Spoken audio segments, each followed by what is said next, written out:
Okay, welcome everyone to Metta Mondays.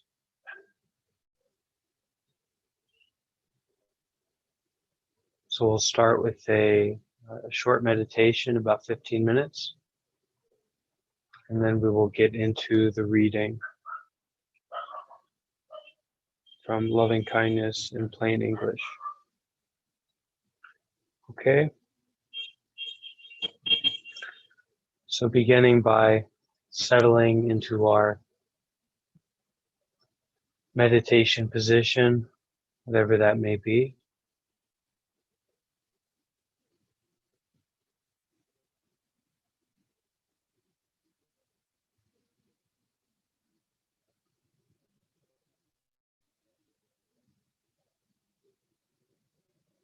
Bringing our attention and our focus onto the breath.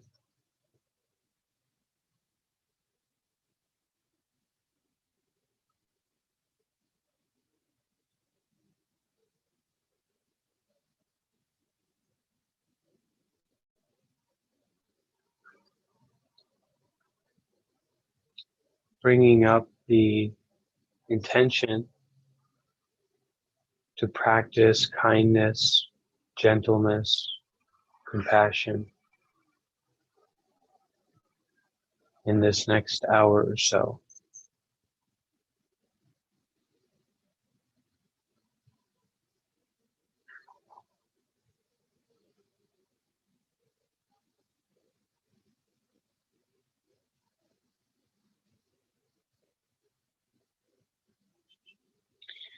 And with an awareness of that intention to practice friendliness, kindness,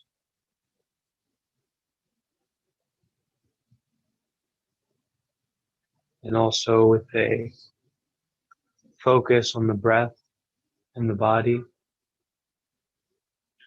let's go into about 15 minutes of meditation together before we begin our reading of Loving Kindness in Plain English. And I'll begin and end this 15 minutes with the sound of the bell.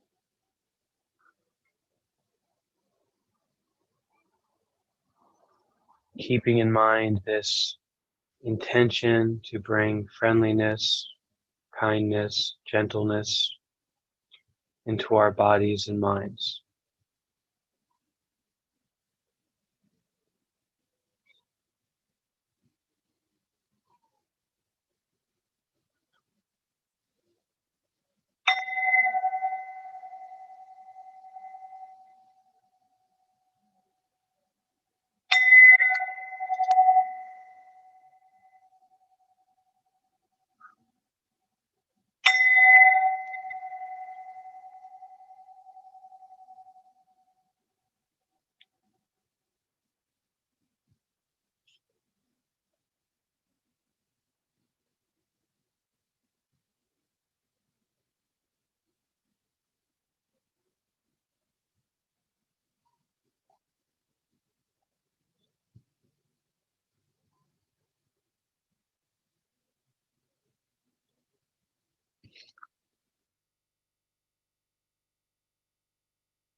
breathing,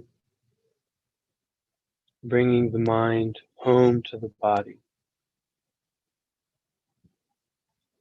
resting in our presence, in just being.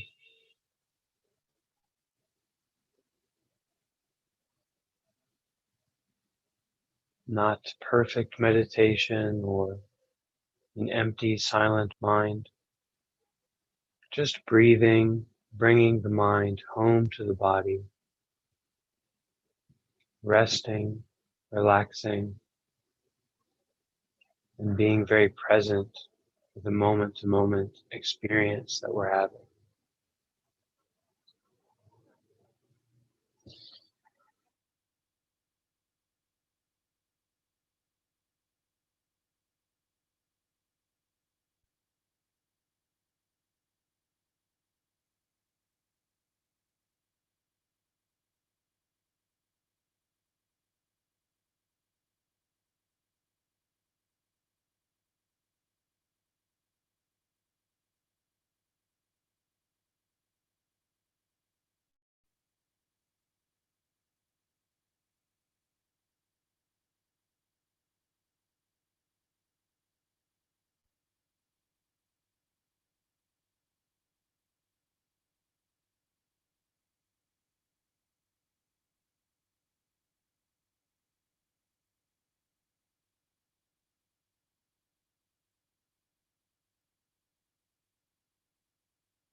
So for these last 5 minutes of meditation, really tapping into the richness of the breath, and with each breath that you are aware of, confidently, serenely showing up to your own life, embracing your body and embracing your mind with each breath.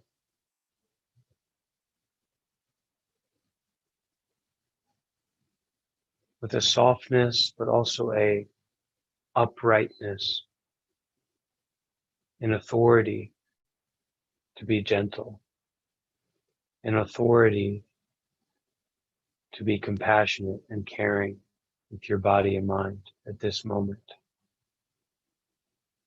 With each and every breath for these last few minutes of meditation.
At this time, we can take a few minutes to stretch and to get into a comfortable position for our reading.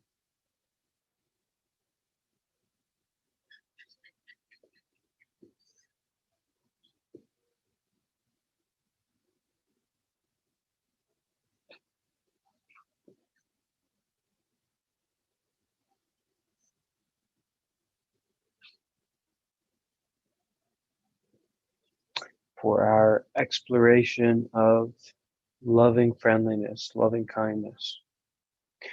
The chapter today will be talking about the benefits of loving kindness.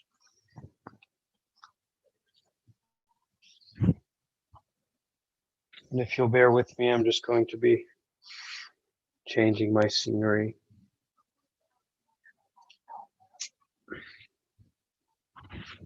Stepping outside.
Okay, so just one moment and then we'll get started with the reading.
Okay, how is the audio? Is audio okay?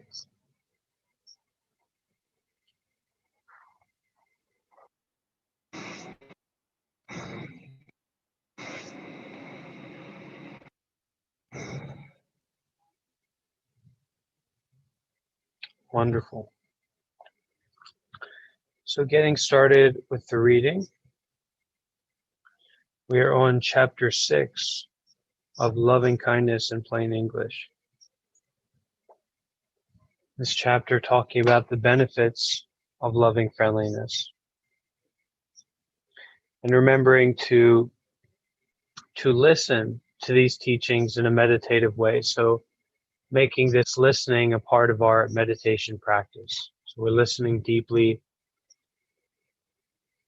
while being very mindful of our breath, listening from the heart, listening from the body.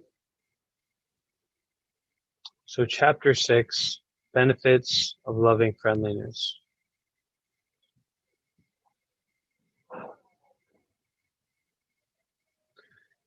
We don't need an ideal society or a perfect world to practice loving friendliness. We aren't practicing to save the world or make it perfect. We practice for ourselves, for our own peace and well-being. Any effects beyond that are byproducts. If the focus is outside ourselves, we will never succeed. But fortunately, our own well-being is intimately bound up with the well-being of others. So truly practicing loving friendliness for our own benefit does benefit others. In the discourse on the benefits of loving friendliness, Metta Nisamsa Sutta, so traditional Buddhist sutra about the benefits of loving kindness practice, the Buddha lists 11 benefits derived from practicing metta. And I might add that many of these benefits are being confirmed by contemporary scientific research. Here is the Buddha's list. So the benefits of focusing on nurturing, watering the seeds within us of gentleness, kindness, forgiveness, patience, all of these really friendly, lovely qualities in ourselves, practicing to feed those habits and those ways of being. Not just being kind when we feel like being kind, but really watering that seed, focusing on kindness, nurturing kindness, practicing metta. So here's the Buddha's list on the benefits that come from such a practice. Number 1, you sleep well. When you go to bed feeling loving friendliness towards yourself and others, you will be relaxed and will sleep peacefully. 2, well, with 1, I think that's very true. You know, it can be very difficult to rest and to go to sleep when we've have a conflict with someone else or a conflict with ourselves, when we feel that conflicted kind of energy. So when you go to bed feeling loving friendliness towards yourself and others, you will be relaxed and will sleep peacefully. Number 2, you wake up feeling well. When you get a good night's sleep, you wake up feeling rested and relaxed. With a relaxed mind and body, you are able to connect with family, friends, relatives, neighbors, and even strangers in a genuine and centered way. You feel fresh, uplifted, and joyful all day. You know, I found that even for me personally, if I wake up and, you know, I've got kind of this negative feelings going on, some kind of conflict that I've been having with someone else or with myself, you know, this negativity, not taking care of myself, not practicing this friendliness, even if I get a lot of sleep, I might still feel irritated, tired, weak.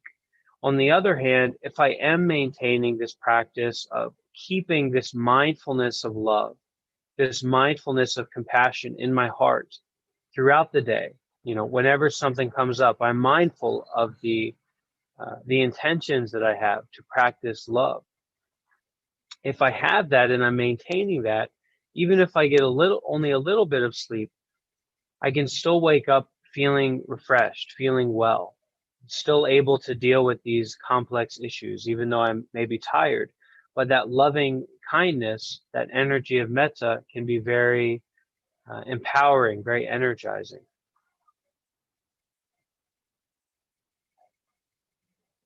So when you get a good night's sleep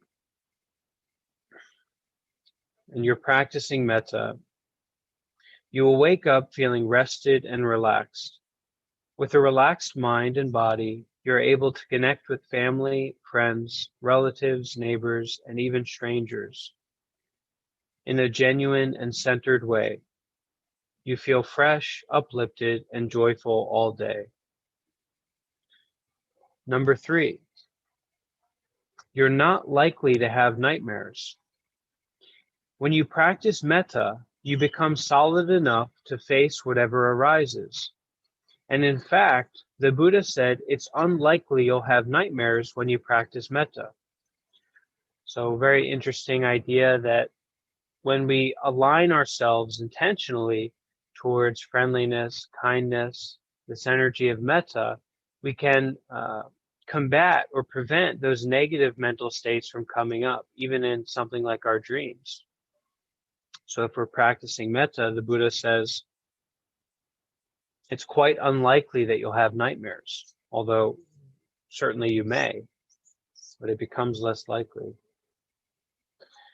Number 4, benefits of metta practice.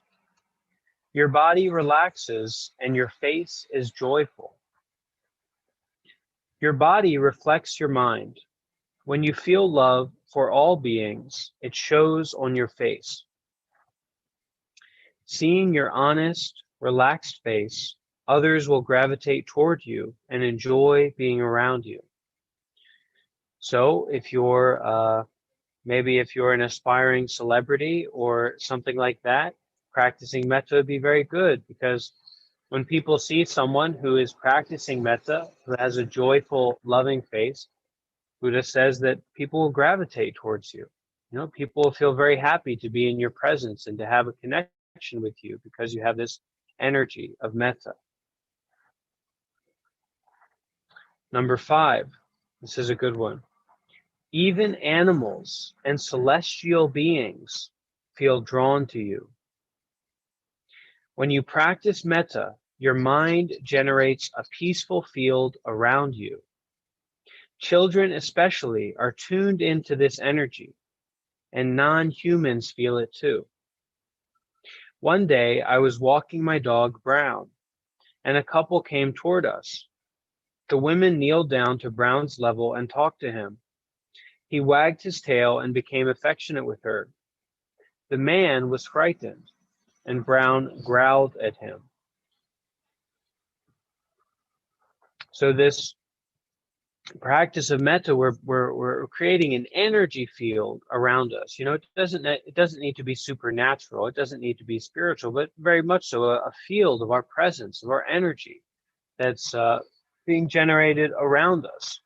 So when we practice metta, children can notice people who are, you know, stuffed up and angry and judgmental and have these kinds of feelings. Same with animals. You know, they can tune into this. And you know, the Buddha apparently is saying here that even celestial beings, you know, those unknown entities, I'm not sure what exactly celestial beings are, but when we have that field of metta, it's noticeable, and it can affect those around us in a very positive way. Number 6, spirits protect you. There are times we feel guided and protected by beings beyond our sight. Recognizing this as a kind of grace is a source of serenity. Whether it's literally true or there is some other energy that gives us this sense of guidance and protection, the Buddha included this among the benefits of practicing metta. Remember the response of the forest spirits when the monks began reciting the Metta Sutta.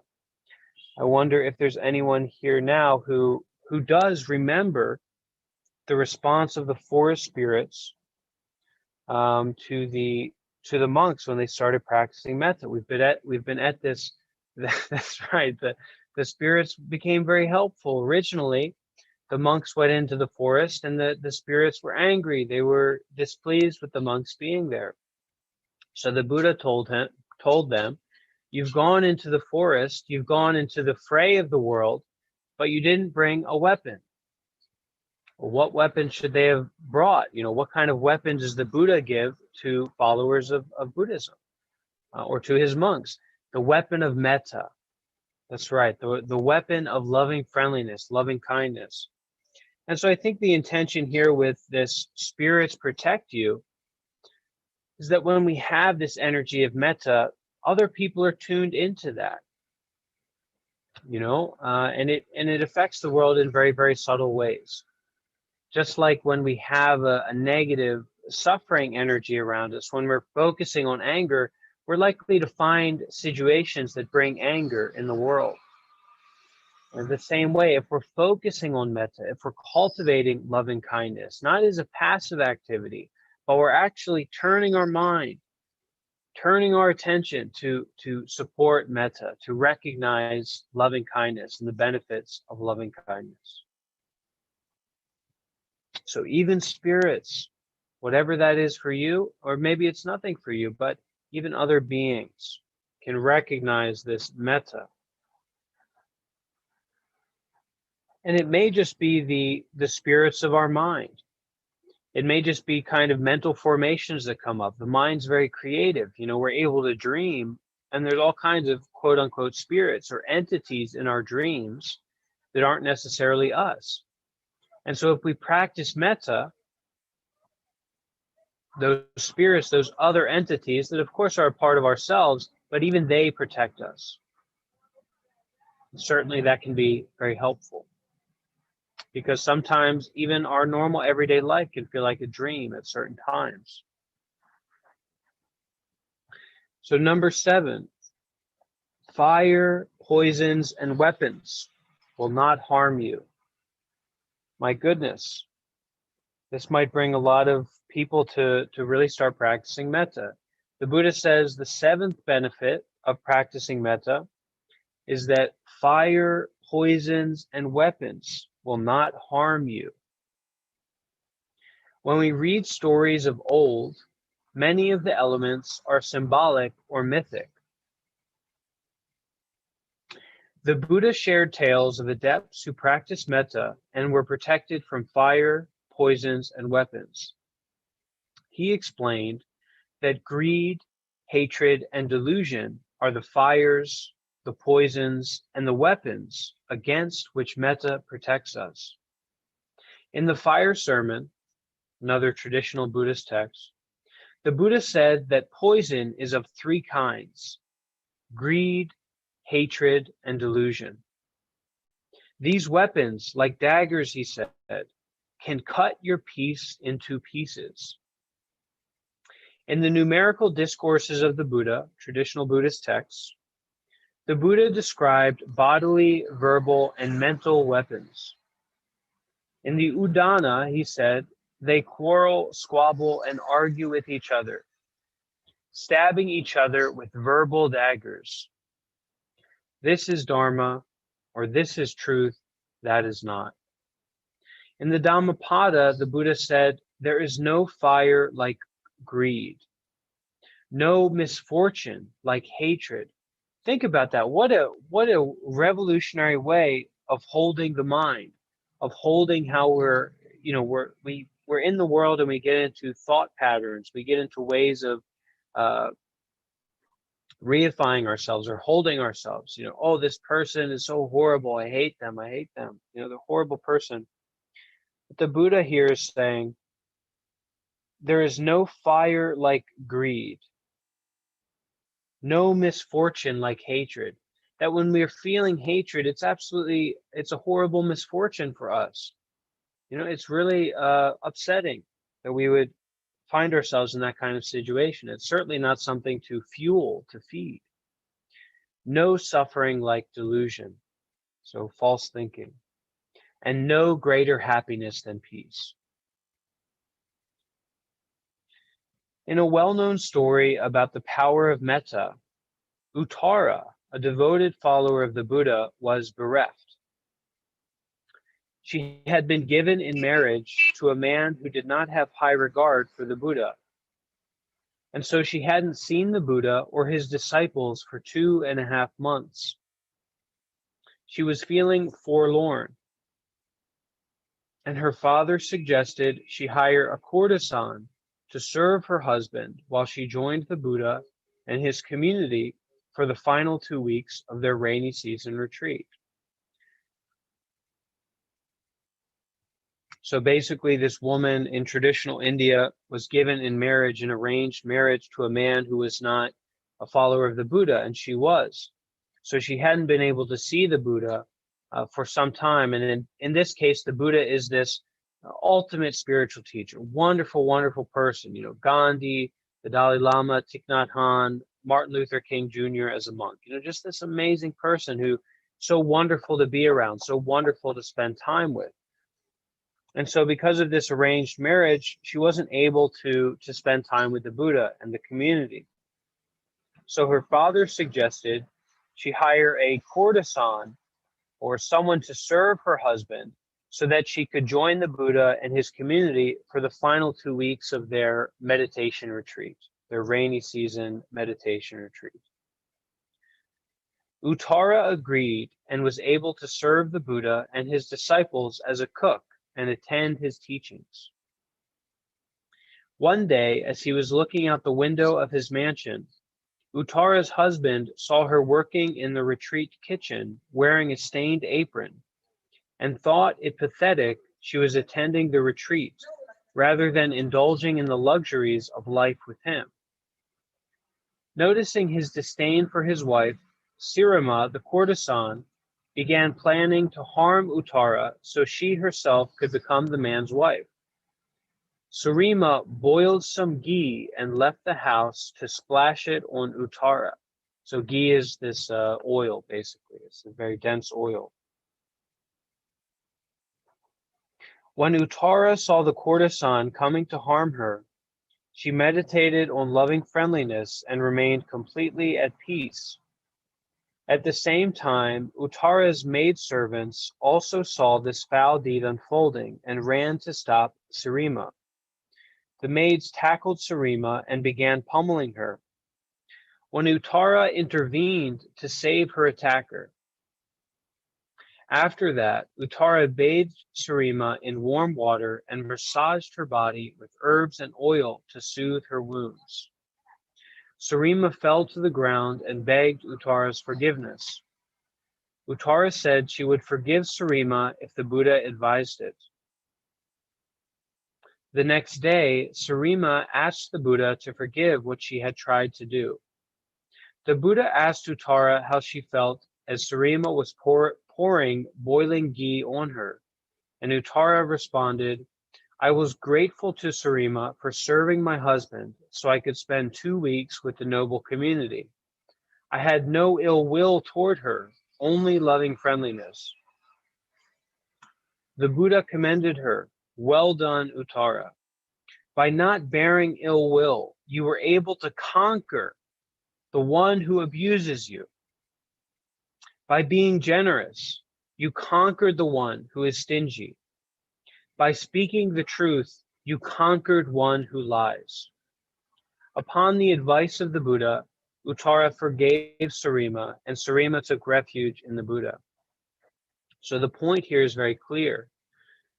When we're getting into these situations of anger, these situations of greed, hatred, delusional, negative thinking towards others, towards ourselves, whatever it might be, instead of relying on this outside situation and buying into this outside situation and feeling like that's what you have to fix. You have to fight someone or hurt someone or change the situation to conquer your suffering. Instead, taking that moment to transform your mind and to recognize that that anger is something that you're going through.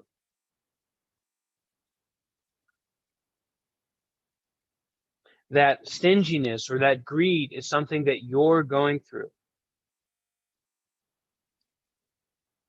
And so in that way, we're able to conquer the suffering itself rather than this outside story that we're focusing on. So it's very difficult to do. It's a process. It's a long-term process. But beginning to be aware of that, this is how the mind works. This is how we're dealing with our lives, is our own experience. not through these outside situations. It's our own mind that we're dealing with. And so if we're able to cultivate metta, this loving friendliness, this kind of kindness that we feel towards our loved ones, or maybe towards a puppy or ourselves at times, we appreciate ourselves. We are gentle with ourselves, tender, soft. Bringing that up when we get into these situations of anger and conflict with others, not emphasizing the conflict, but emphasizing how we deal with the anger, how we deal with the reactivity that's coming up, the greediness, the negative thinking, the strange thinking. Not pushing that onto someone else, but trying to work with it for ourselves and taking that experience as an opportunity to work with it, to work with our own mind. No, we can't do it perfectly. It's a process and it takes time, but recognizing it in this way, we can avoid a lot of those conflicts that we would otherwise get into. And by dealing with it in this way, we can process, we can get through those difficult experiences and those difficult relationships without making them more difficult.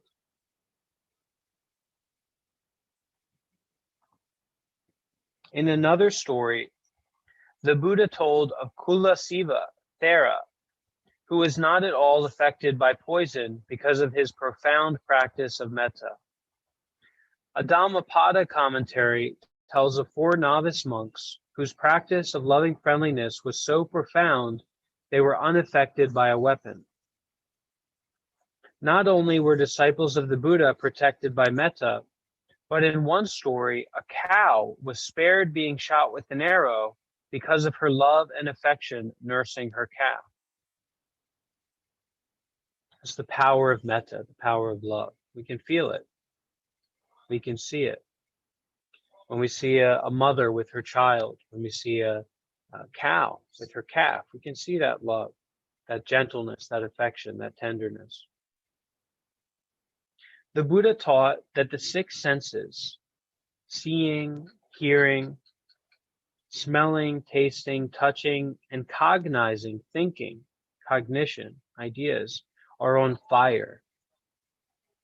Any one of them is sufficient to consume us. The antidote, he taught, is to know reality. Be mindful and see how sensations and states affect you.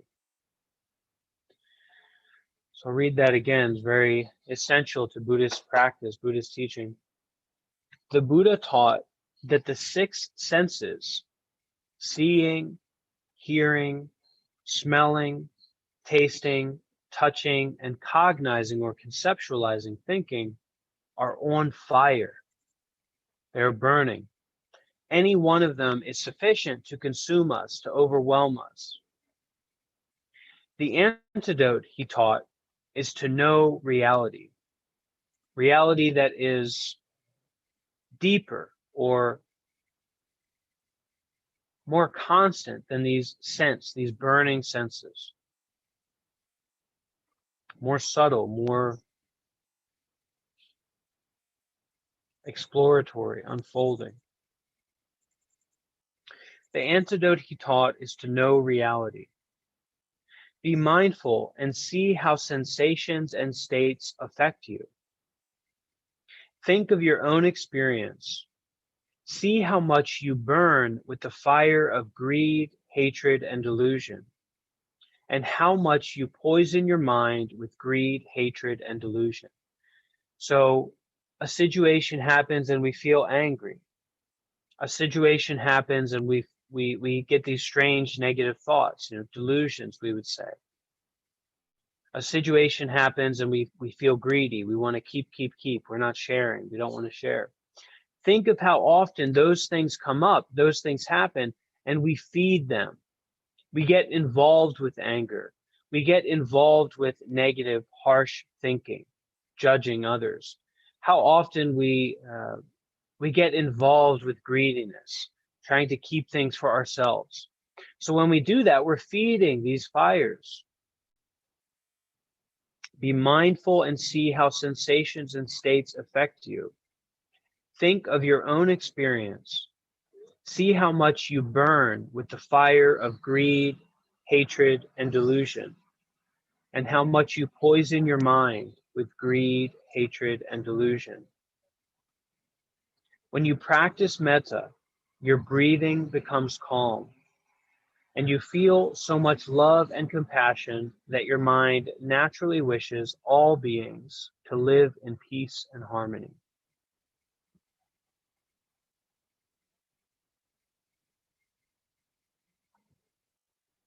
So as we practice metta,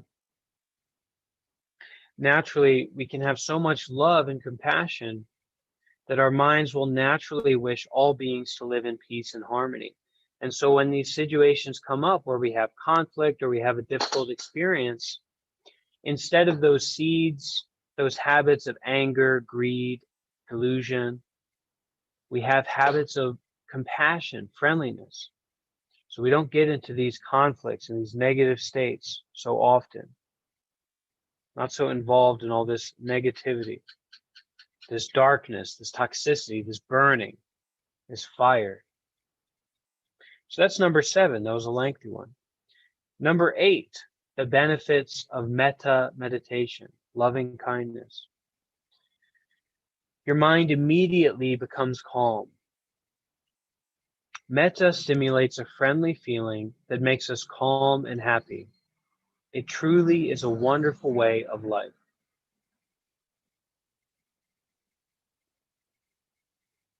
Number 9, your complexion brightens. Metta shows in your face. As you practice metta, joy arises. At first, it is barely noticeable, but as the joy increases, it begins to pervade your whole mind and body. Metta does not rely on any particular time, place, or condition. Once aroused, it can remain present in you the rest of your life. Your face cannot hide what is going on in your mind. When you are angry, it shows on your face. When you are peaceful, everyone notices. The energy of metta spreads through your bloodstream and nourishes your whole being. You look bright and clear, calm and peaceful. And how lovely it is to see someone like that, to have relationships that are built on that. Not frustration, not difficulty. So we can feed metta. We can practice metta. We can do it. And these are the benefits of doing it. Number 10, you'll die with a clear mind. The thought of dying peacefully can be comforting. When we have unresolved conflicts, death can be difficult. Loving friendliness can make dying easier for the one passing away and for those around her. There is a difference between true peace and the appearance of peace. You may seem cheerful. You might even make people laugh. But when you are approaching death, if greed, hatred, and delusion are still lurking deep down in your psyche, that joviality will vanish. Practicing loving friendliness sinks into the depths of your consciousness and makes your mind genuinely calm. With metta, you will die peacefully, without confusion. In the Anguttara Nikaya, Samavati, the wife of the king the Buddha had declared chief among those who practice metta. So the Buddha declared a king was chief among those who practice metta, and his wife was burned alive while leading a loving friendliness retreat for women. Magandiya was the culprit. So proud of her rare beauty, Magandiya rejected suitor after suitor.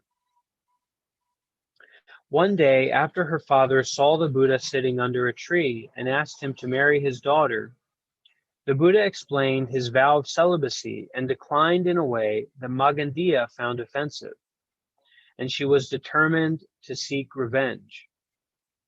Magandiya knew that Samavati was one of the Buddha's favorite lay women, so she set fire to the house where Samavati was leading a metta retreat for 500 women. They all died in the fire. As she lay dying, Samavati declared, "Over many lifetimes, our bodies have been burned over and over again. As you pass from birth to death and back to birth, be heedful." Her words were so powerful that the 500 women dying alongside her were inspired to practice metta meditation in their final moments. Although their bodies were burned by fire, their minds were free. And of course, one of the most famous pictures in the history of the world, most famous pieces of media in the history of human society, is the burning monk in Vietnam that self-immolated. So it's definitely possible to have metta to a degree where even though the body is burning, the mind can be at peace. So although their bodies were burned by fire, their minds were free. And we practice metta to support us, for our minds to be free, even in the midst of burning in the fire of greed, anger, and delusion. Free to make better choices, free to support peace, compassion, friendliness, instead of just supporting anger, burning up in that anger. Number 11, you'll die in peace. If at the time of death you do not yet comprehend the highest truth, you will still go to a realm of great peace. If you have not completed the path of awakening before you die, the peaceful mental state generated by metta will still allow you to be reborn in a heavenly realm, maybe a realm of mind as you're dying. Regardless of whether we consider heaven a real or figurative place, this portends well and encourages us to practice loving friendliness while we can. That's the end of chapter 6. So in closing our metta event, we'll just take a few moments to sit together, to be together in the space of metta, the space of loving friendliness, and we will repeat a few affirmations together for those who would like, practicing metta. And of course, we would say that this is one of the ways that we can practice metta. So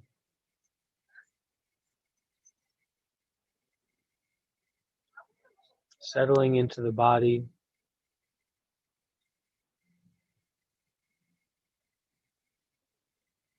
feeling the breath,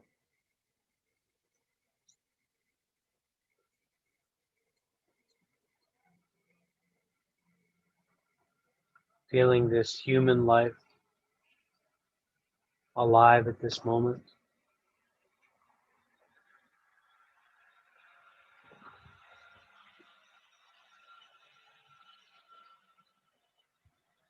And repeating after me, sending metta to ourselves. Really saying this sincerely with our inner voice or outer voice, however you like.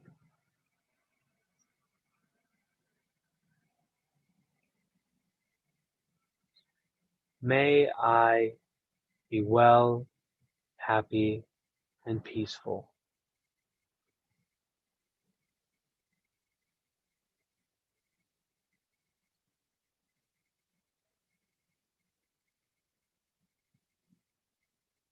May I be free from anxiety.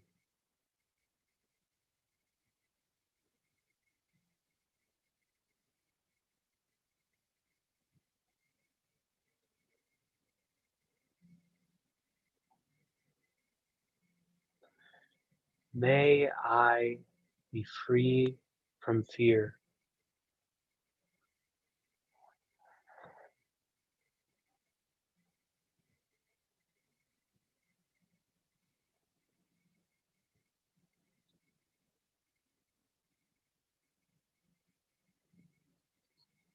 May I be at peace.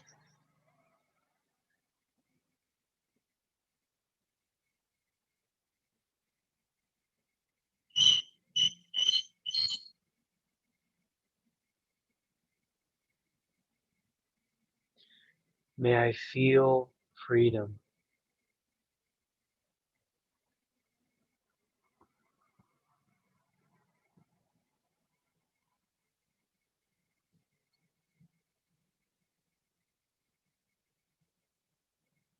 May I be relaxed.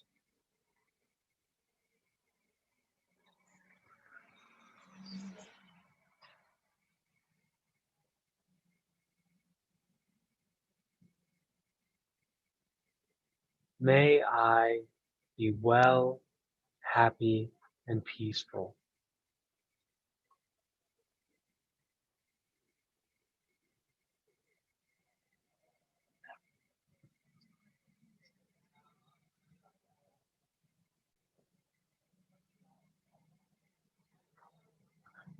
May no harm come to me.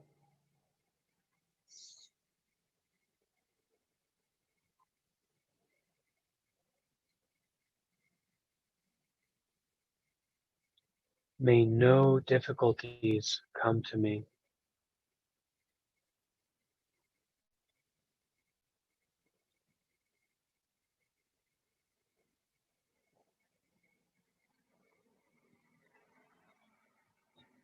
May no problems come to me.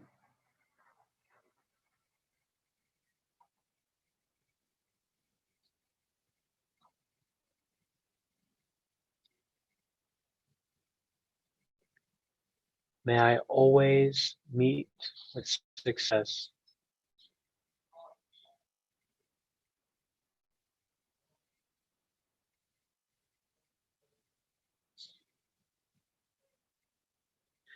May I also have patience, courage, and determination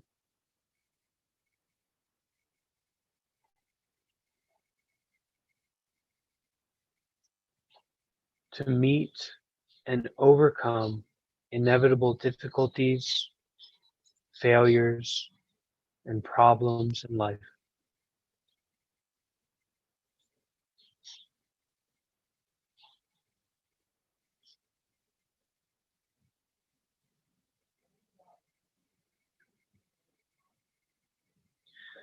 So what we feel here, possibly, what I feel at this moment is a kind of energy of gentle friendliness, a calm embracing, a softness, a sincerity.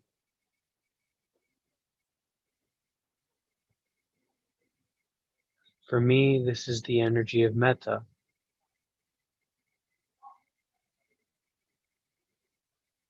When we practice metta meditation, we are bringing up this quality that we have innate in our being. Children are naturally kind and gentle. They make friends easily. So when we say words to ourselves, like, may I be at peace, we are tapping into that energy of metta, tapping into that innate capacity to be loving and kind. And just as we can cultivate a garden,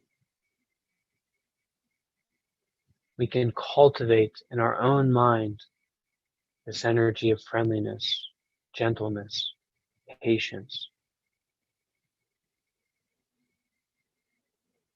That is the practice of metta, and it has many benefits.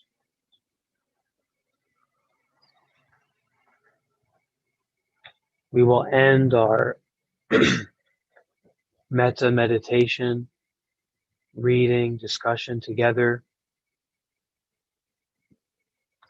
with the Discourse on Love from the Buddha, translated by Thich Nhat Hanh. So listening along as we end our session with these words. They who want to attain peace should practice being upright, humble, and capable of using loving speech. They will know how to live simply and happily, with senses calmed, without being covetous and carried away by the emotions of the majority. Let them not do anything that will be disapproved of by those who are wise. Such a person who wants to attain peace should contemplate thusly. May everyone be happy and safe, and may all hearts be filled with joy. May all beings live in security and in peace. Beings who are frail or strong, tall or short, big or small, invisible or visible, near or far away, already born or yet to be born. May all of them dwell in perfect tranquility. Let no one do harm to anyone.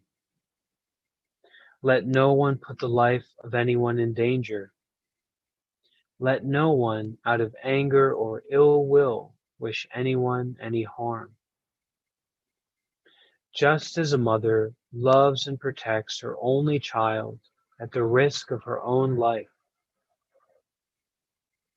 cultivate boundless love to offer to all living beings in the entire cosmos. Let our boundless love pervade the whole universe, above, below, and across. Our love will know no obstacles. Our heart will be absolutely free from hatred and enmity. Whether standing or walking, sitting or laying, as long as we are awake, we should maintain this mindfulness of love in our own heart. This is the noblest way of living, free from wrong views, greed, and sensual attachments, living in beauty and realizing perfect understanding. Those who practice boundless love will certainly transcend birth and death. Etana sacha vajina soti te hotu sabada. By the firm determination of these truths, may you and all beings ever be well. Sadhu, sadhu, sadhu.